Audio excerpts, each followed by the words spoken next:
warahmatullahi wabarakatuh. Selamat pagi anak-anak. Waalaikumsalam. Waalaikumsalam warahmatullahi wabarakatuh. Bagaimana kabar kalian? Baik kan? Alhamdulillah Bu, baik semua Bu. Alhamdulillah, Bu. Alhamdulillah. Hari ini kita bertemu lagi di mata pelajaran Sejarah Indonesia ya. Tapi sebelum kita masuk ke pembelajaran, Ibu mau mengingatkan kalian terlebih dahulu yang belum mengabsensi di WA Group, silakan di absensi. Baiklah anak-anak, sebelum kita memulai pembelajaran kita pada hari ini, ada baiknya kita berdoa dulu. Untuk ketua kelasnya bisa dipimpin doanya. Baik, Bu. Baiklah teman-teman, sebelum kita memulai pelajaran hari ini, kita berdoa menurut agama dan kepercayaan masing-masing. Berdoa mulai. Berdoa selesai. Setelah kita berdoa, kita berharap semoga pembelajaran kita hari ini dapat bermanfaat dan ilmunya juga dapat bermanfaat untuk kita semua. Jadi baiklah, sebelum kita masuk ke materi pembelajaran hari ini, ada yang masih ingat dengan pembelajaran kita minggu lalu? Ada yang tahu? Saya, Bu. Ya, Umi silakan. Jadi pembelajaran kita minggu lalu itu mengenai perjuangan fisik untuk mempertahankan kemerdekaan Indonesia, Bu. Contohnya perjuangan fisik yang dilakukan oleh pertempuran-pertempuran yang terjadi untuk mempertahankan wilayah Indonesia, seperti pertempuran Ambarawa, pertempuran Surabaya, pertempuran Bandung, Laut Api, dan masih banyak pertempuran lainnya, Bu. Bagus sekali ya, Umi. Jadi alhamdulillah kalau kalian masih ingat dengan materi pembelajaran kita minggu kemarin, nah pada pembelajaran kali ini kita akan masuk ke materi perjuangan diplomasi yang dilakukan Republik Indonesia untuk mempertahankan kemerdekaan Indonesia. Apa ada yang tahu perjuangan diplomasi itu apa? Siapa yang tahu perjuangan? Ya, silakan Rizka. Ya, perjuangan diplomasi itu adalah perjuangan yang dilakukan oleh masyarakat Indonesia dalam bentuk fisik, Bu, dan bukan dalam bentuk fisik. Jadi melalui sebuah diplomasi dengan hubungan negara lain, Bu. Oke, baik ya, bagus ya. Kalian sudah dapat membedakan perjuangan diplomasi itu apa, perjuangan fisik itu apa. Nah, ada yang tahu contoh perjuangan-perjuangan diplomasi yang dilakukan oleh masyarakat Indonesia? Saya, Bu. Ya, Pak Aziza, silakan. Ya, jadi perjuangan diplomasi yang dilakukan itu adalah seperti perundingan-perundingan, yaitu perundingan Linggarjati, konferensi Malino, konferensi Denpasar, hingga agresi militer 1 dan 2, Bu. Nah, jadi salah satu contoh perjuangan diplomasi itu adalah agresi militer 1 yang akan kita bahas pada pembelajaran kali ini. Nanti sebelumnya Ibu bakal tolong di share screen PPT yang sudah Ibu kirim di grup WA-nya. Peristiwa agresi militer 1. Ada yang tahu peristiwa agresi militer 1 itu apa?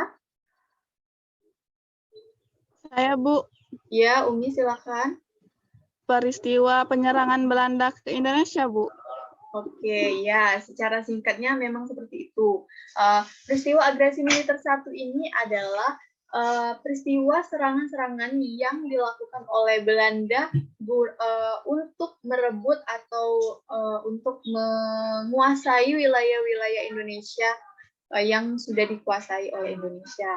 Nah, selanjutnya, peristiwa agresi militer 1 itu tentunya mempunyai latar belakang terjadinya peristiwa tersebut kan.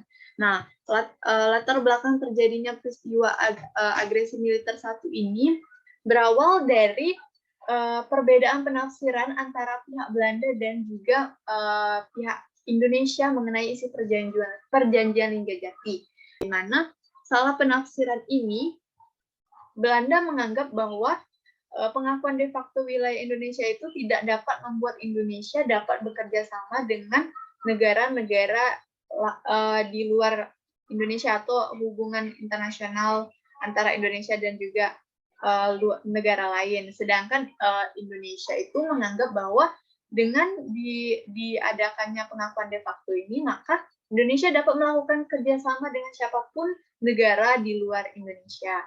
Nah, yang kedua itu adalah terjadinya ketegangan antara Indonesia dan Belanda. Nah, tentunya perbedaan penafsiran ini tentunya membuat hubungan antara Indonesia dan Belanda itu sendiri mengalami ketegangan. Nah, kemudian pada tanggal 15 Juli 1947 itu pihak Belanda dengan tegas menyatakan bahwa mereka tidak terikat lagi dengan perjanjian Linggarjati yang sudah mereka sepakati sebelumnya. Dengan kata lain, pihak Belanda itu mengingkari atau mengkhianati perjanjian yang telah mereka sepakati. Dan kemudian pada tanggal 21 Juli 1947,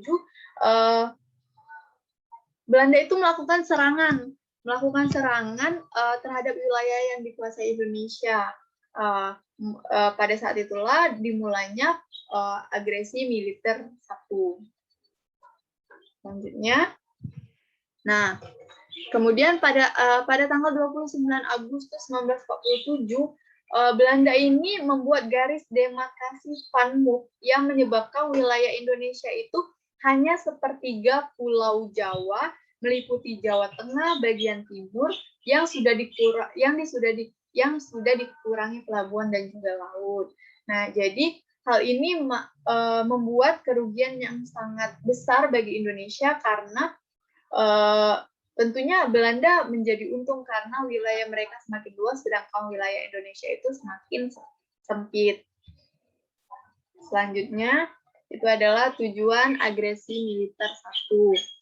Ada di bidang politik, yaitu menghilangkan de facto Republik Indonesia, di bidang ekonomi merebut kekuasaan, merebut sumber daya alam, dan juga di bidang militer menghancurkan tentara Republik Indonesia. Nah, di bidang politik itu Belanda itu berupaya untuk merebut kedaulatan atau kemerdekaan yang sudah dicapai Indonesia dengan merebut wilayah-wilayah yang sudah dikuasai Indonesia sebelumnya. Pokoknya Belanda itu tidak ingin wilayah kekuasaan Indonesia itu semakin luas. Dengan itulah mereka melakukan agresi ini untuk merebut wilayah kekuasaan Indonesia lagi. Nah, yang selanjutnya itu adalah di bidang ekonomi. Tentunya kalau di bidang ekonomi ini, karena Indonesia itu kaya dengan sumber daya alam yang sangat melimpah, maka tujuannya itu adalah untuk merebut daerah-daerah yang tentunya kaya akan sumber daya alam seperti Jawa Barat dan Jawa Timur, yang penghasilan utamanya itu bahan makanan, dan juga Sumatera yaitu perkebunan dan juga pertambangan. Untuk di bidang militer itu tentunya untuk menghancurkan tentara Republik Indonesia. Selanjutnya itu adalah proses terjadinya agresi militer 1. Nah, proses terjadinya agresi militer 1 ini, Belanda ini berlatarkan 2 pokok, yaitu melenyapkan Republik Indonesia sebagai negara merdeka dan menghilangkan semua atribut kemerdekaannya. Nah, seperti yang sudah Ibu jelaskan sebelumnya, dengan dia merebut kekuasaan Indonesia, tentu atribut kekuasaan yang seperti pengakuan kedaulatan, wilayah, rakyat, maka semua itu akan atribut kemerdekaan itu ingin direbut kembali oleh Belanda supaya Indonesia itu menjadi negara tidak bisa lagi menjadi negara yang merdeka. Nah, yang kemudian itu yang kedua itu menghilangkan sifat negara berdaulat republik dan menjadikan negara bagian seperti negara boneka. Nah, kita ketahui bahwa Belanda itu sangat ingin negara kita itu menjadi negara bagian seperti negara boneka seperti yang mereka ciptakan. Nah, untuk itu agresi militer 1 ini salah satu tujuannya adalah untuk menghilangkan kedaulatan tersebut dan membentuk negara bagian. Yang terakhir ini adalah dampak dari agresi militer 1. Nah, tentunya dampak dari agresi militer 1 ini terbentuknya perjanjian Renville. Nah, di mana perjanjian Renville ini diadakan pada tanggal 8 Desember 1947, di mana Indonesia itu dipimpin oleh Perdana Menteri Amir Syarifuddin dan juga pihak Belanda dipimpin oleh Abdul Qadir. Nah, di mana perjanjian Renville ini menghasilkan pihak Belanda menyetujui dibentuknya negara Indonesia Serikat pada masa peralihan sampai pengakuan kedaulatan.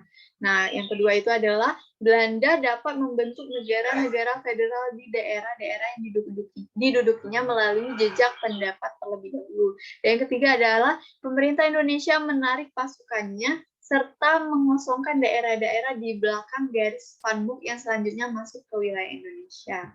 Nah, dari perjanjian itu tentunya membawa dampak positif dan negatif baik bagi Indonesia sendiri maupun bagi Belanda. Nah, untuk dari perjanjian Renville ini tentunya untuk Indonesia mendapatkan dampak yang negatif yang cukup mengecewakan masyarakat Indonesia karena wilayah Indonesia yang semulanya besar, lumayan besar, dengan diadakannya perjanjian Renville ini membuat wilayah Indonesia itu semakin sempit dan juga untuk dampak bagi Belanda sendiri tentunya itu menguntungkan karena wilayahnya semakin luas dan juga mereka mempunyai keuntungan dari segi ekonomis karena kekayaan Indonesia yang Indonesia akan masuk ke Belanda. Nah, mungkin itu saja penjelasan dari Ibu. Bagi kalian yang ingin bertanya, Ibu persilakan. Saya, Bu, ingin bertanya. Iya, kepada Rizka, dipersilakan. Ya, Bu, ini kan ada agresi militer 1, ada agresi militer 2. Ini, Bu, apa ya, Bu, perbedaan yang mendasar dari keduanya, Bu? Oke, nah, agresi militer 1 dan 2 itu tentunya suatu peristiwa yang berbeda ya. Mungkin persamaan dari keduanya itu sama-sama suatu bentuk serangan dari Belanda terhadap Indonesia untuk mencapai tujuan tertentu persamaannya. Nah, kalau perbedaan dari agresi militer 1 dan 2 itu tentunya mereka mempunyai tujuan yang berbeda. Jadi mungkin itu saja. Ada lagi yang ingin bertanya? Terima kasih, Ibu. Ya. Baik, mungkin sudah jelas ya. Nah, jadi setelah Ibu menyampaikan panjang lebar mengenai agresi militer 1 ini, ada yang bisa menyimpulkan bagaimana peristiwa agresi militer 1 ini? Ibu persilakan. Saya, Bu. Ya, Umi. Nah, jadi kesimpulan hari ini, agresi militer Belanda 1 direncanakan oleh Van Mook.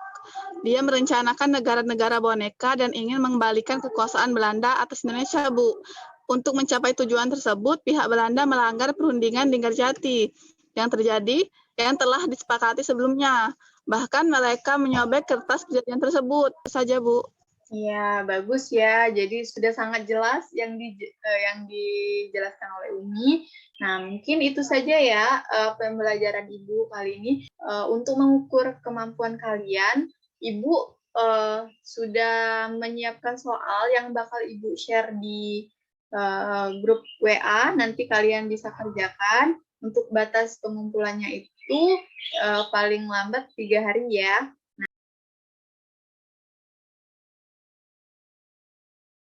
Nah, jadi mungkin itu saja pembelajaran dari Ibu. Lebih dan kurang Ibu mohon maaf. Pada Allah Ibu mohon ampun. Wassalamualaikum warahmatullahi wabarakatuh. Waalaikumsalam warahmatullahi wabarakatuh. Waalaikumsalam.